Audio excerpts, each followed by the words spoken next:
On up, I'm going to introduce our first speaker. Lori Wainwright is the executive director. Is that what you call yourself? Director. I'll take the executive.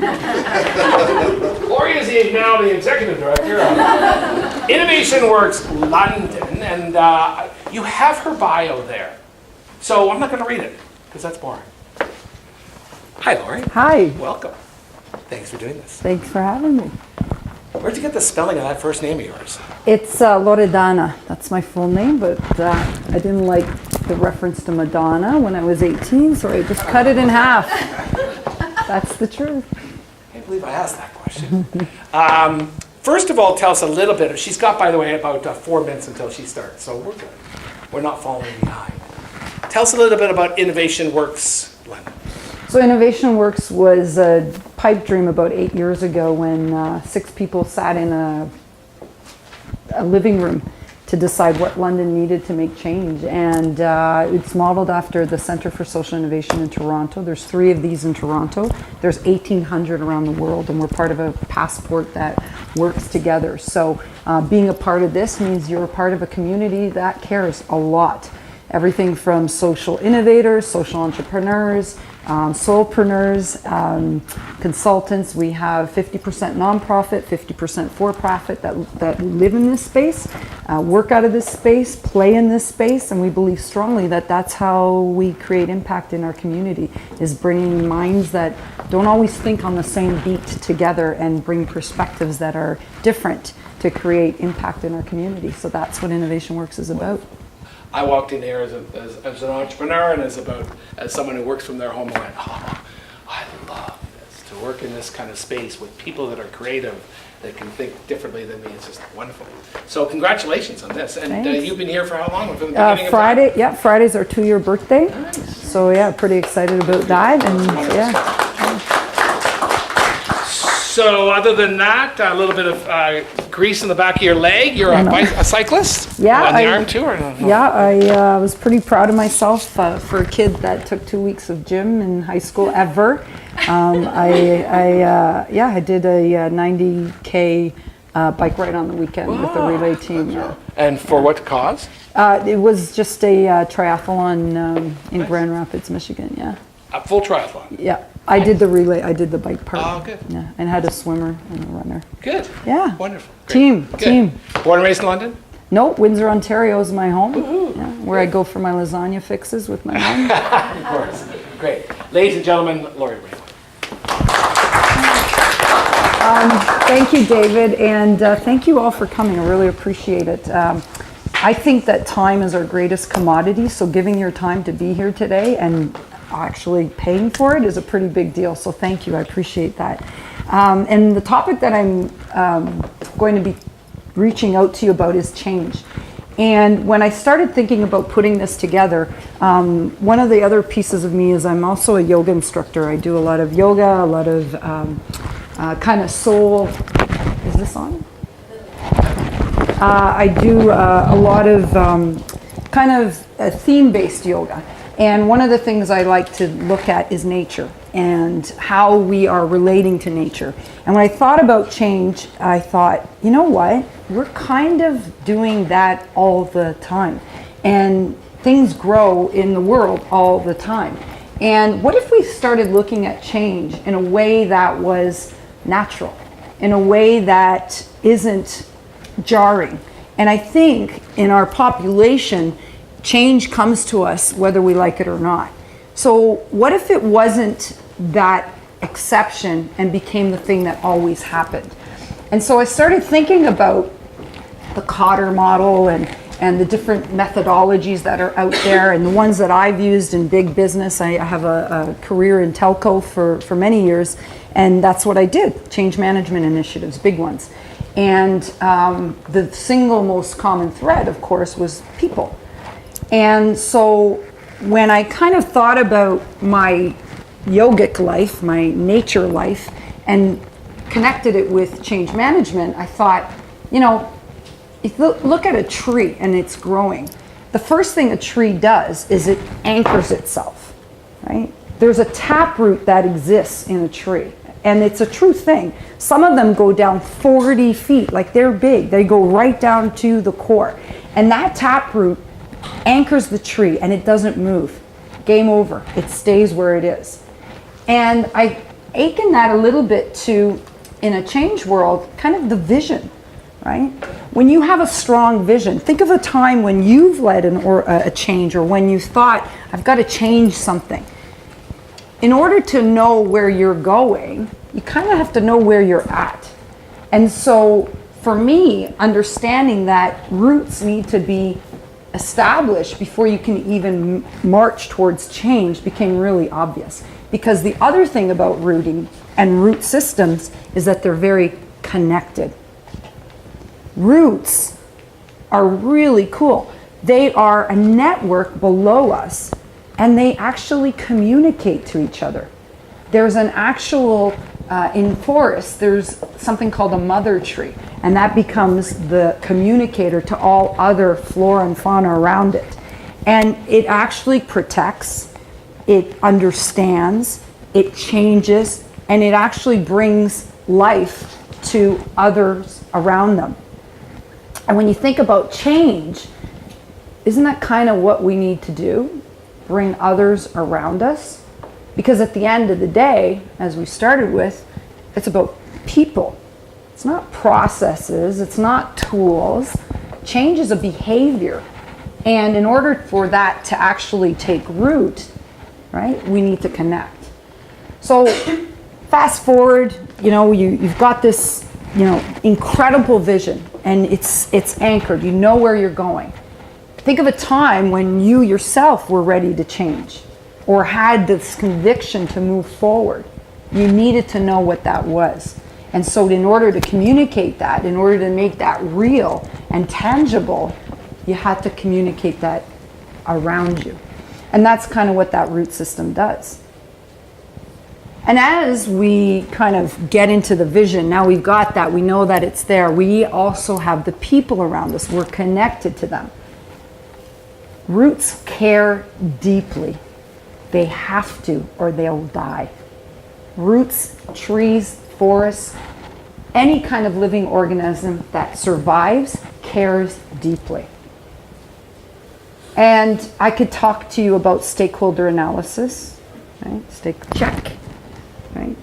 However, when we care deeply about the individuals that are impacted by change, then change becomes a reality. Then vision becomes communicated. Then an emotion is evoked. And I think that when you can evoke emotion in an individual, sometimes good, sometimes bad, that's when they remember, right? Favorite movie? Anyone? Breakfast at Tiffany's. Why? Why? Breakfast of Tiffany's. Why? The character of Holly Golightly, just has this raw emotion about her. Right, so there was that connection, right? You saw that emotion and it elicited something in yourself, right? So when you're trying to instigate change, you have to dig deep. And so you could call it stakeholder analysis. I like to consider it connection, right? So when you can reach out and you understand what the change means to the individuals that are affected by it deeply, then you got something moving forward, right? And sometimes it's as little as, yesterday Vicki used to bring me a coffee, but because she's moving into another department, I'm not getting a coffee from her anymore. I know that sounds crazy, but it's real. And that kind of in-depth knowledge and understanding of individuals is key to making change stick and making it happen.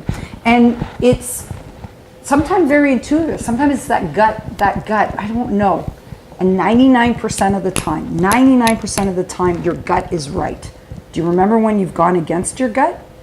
I bet you do. And you say, oh, I knew it, right? So go with your gut, know and care deeply about the individuals that are impacted by your change. So you've got your vision, you've got your root system, you've got your connection. As a tree grows, right? As a tree grows, it grows outwards. Right? If you think about a tree and you cut it in half and you look down at it, what do you see? Rings. The rings, by and large, are not equal. Right?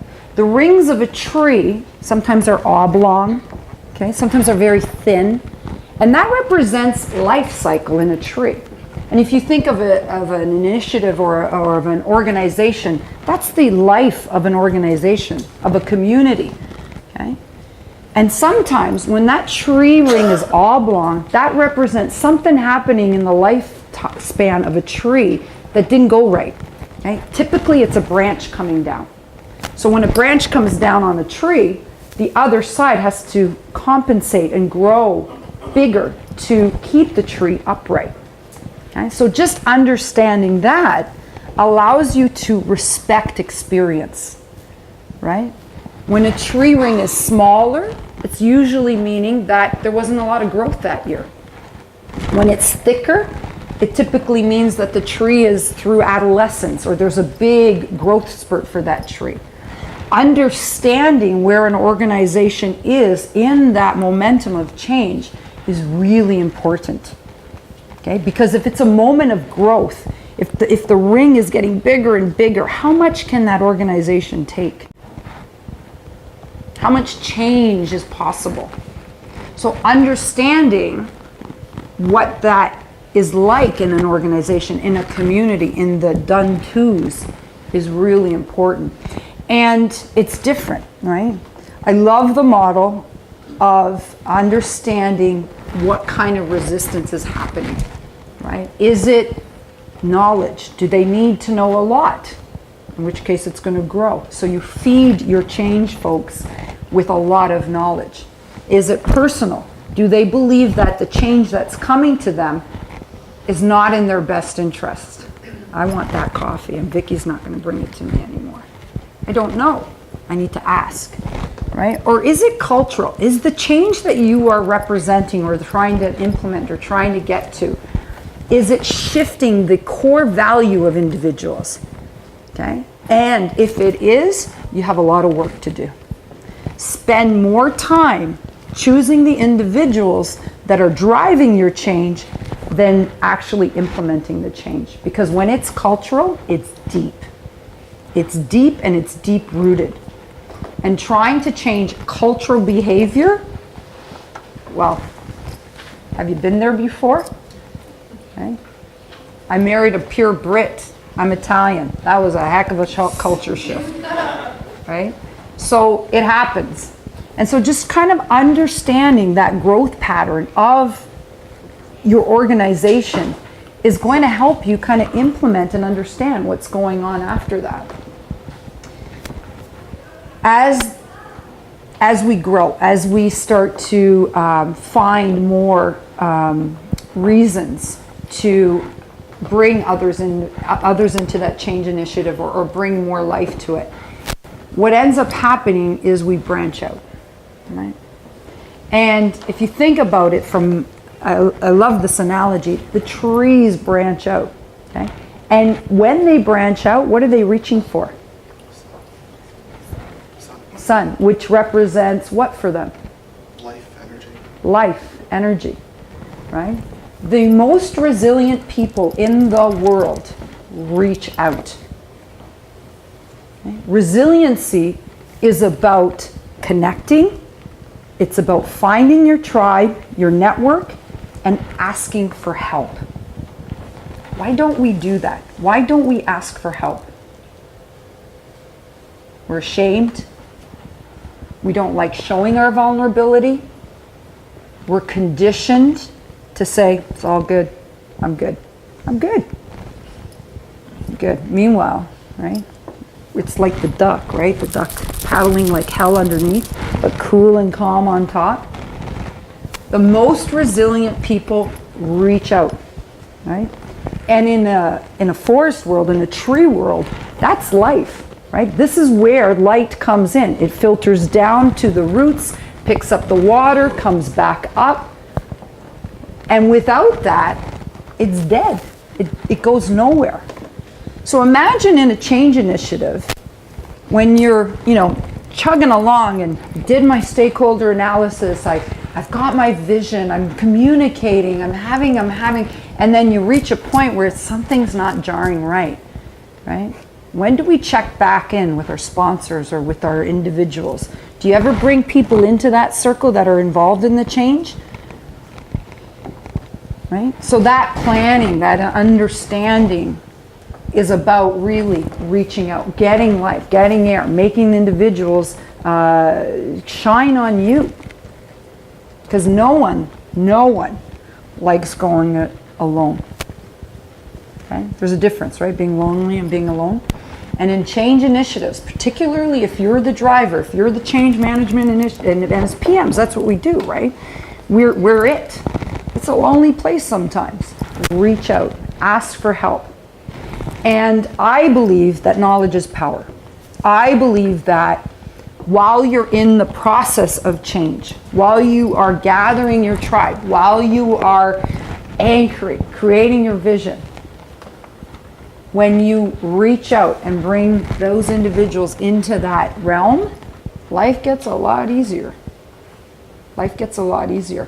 And sometimes you have to be a little courageous.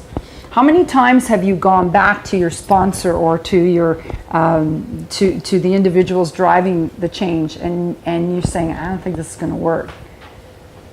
There's nothing wrong with doing that or shifting. Okay, agile. There's a word for you. And trees do that. Have you ever seen in nature trees that just kind of bend? Okay. It's not hard to look for, particularly in areas where urban meets rural, right? Where there's a fence, the tree starts wrapping itself around it, right? So sometimes you got to shift. Sometimes there's the requirement for us to find different perspectives. So, branching out, asking for help, finding that light that allows you to move forward with your change. And then, here's the thing. Nothing stays the same, ever. Ever, ever, ever, ever. As I approach, or as I look forward, I have a lot behind me, a little less in front of me in terms of my birthdays.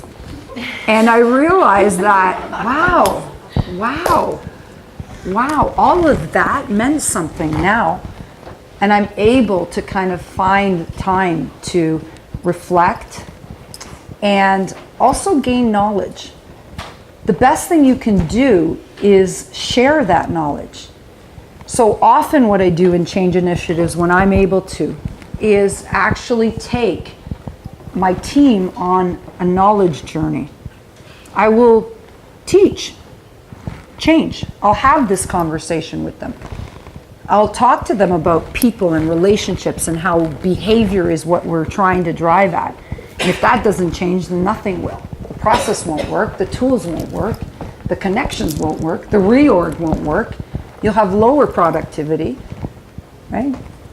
So sharing the knowledge, and this was 18 minutes so far. I think Karen's got me the sign. But sharing knowledge and empowering others because they want to know. They want to be on that bus. And because it's typically, not going to be different the next time around. Nothing stays the same. Nothing stays the same. At the end of the day, the leaves fall. There's a new year. The winter comes. It gets cold. It hibernates. And the tree comes back again. The winter comes, it hibernates, I get another ring around me, the tree grows again. It's cyclic. Okay? My father used to say, when things are good, you should be very concerned. When things are not so good, you should be actually very happy because things will only change to the better. It's cyclic. Things always move in this way. So, embrace it. This is natural. Change is natural. Stagnation and the status quo, that's not. The nature of things is that things change. So what if we looked at it from that perspective? What if we looked at it from that perspective? Could we? Could we help others? Care deeply, and you will. Think like them, and you will. Ask the questions, and you will. Anchor yourself. Be prepared to grow. Be prepared to be resilient, and then just start all over again. And know that that is the cycle. Thank you very much.